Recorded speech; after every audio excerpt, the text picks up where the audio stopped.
करमचंद गांधी। अंग्रेजों, तुमसे कह रहा हूँ कि भारत को छोड़ दो। हमें गुलामी हरगिज़ कबूल नहीं। हमारा ख्वाब आजाद भारत है जो पूरा होकर रहेगा। Now the next character is रानी लक्ष्मीबाई। रानी लक्ष्मीबाई भारत की स्वतंत्रता के लिए हर प्रकार का बलिदान देने के लिए उत्साहित हूँ।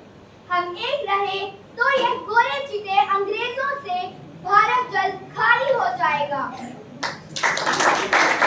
Now the next character is Subhash Chandra Bose. मैं सुभाष चंद्र बोस सत्याग्रह की तहरीक में आप तमाम देशवासियों से एकजुट रहने और भारत के तिरंगे को सदा ऊंचा रखने की अपील करता हूँ। Now the next character is Begum Hazrat Mahal of Awadh. मैं बेगम हजरत महल भारत के वासियों से कहती हूँ, तकसीम करो और हुकूमत करो से मुकम्मल बचे। अंग्रेजों की ईस्ट इंडिया कंपनी तबाह व बर्बाद हो जाएगी और हमें आजादी जरूर मिलेगी इंशाअल्लाह।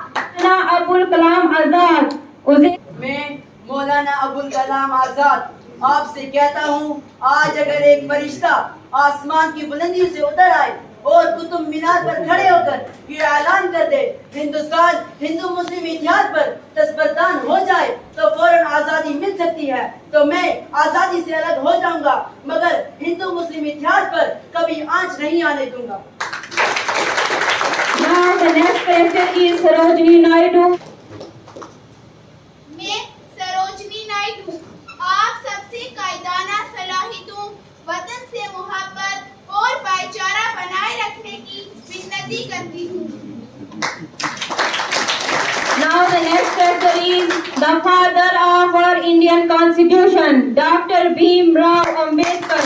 मैं डॉक्टर भीमराव अंबेडकर भारतीय कानूनदान तुमसे कहता हूँ कि देश संविधान से चलता है और संविधान सर्वप्रिय है। Now the next character is मोहम्मदी बेगम। मोहम्मदी बेगम अपने घोड़ों हथियारों समेत हर महाज पर अंग्रेजों से मुकाबला करने के लिए लखनऊ के लोगों के साथ साथ हर देशवासी से मैदान में आने की अपील करती हूँ। Now the next character is Indian Islamic scholar मौलाना हुसैन अहमद मदनी। मैं मौलाना हुसैन अहमद मदनी फतवा देता हूँ कि भारत के गिरोह निगरां के लिए अंग्रेजों की फौज में भर्ती होना हराम है।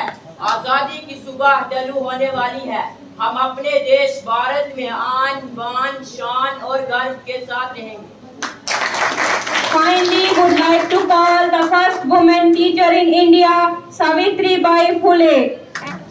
मैं सावित्रीबाई फुले भारत की पहली शिक्षिका हूँ जो आप सबसे कहती हूँ कि शिक्षा को अपना केंद्र बनाएं और अंग्रेजों को भगाने के लिए जात पात का भेदभाव खत्म करें।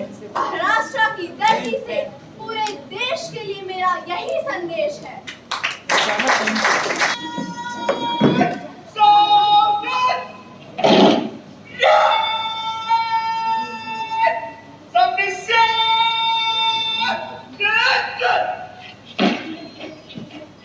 जिंदाबाद जिंदाबाद हिंदू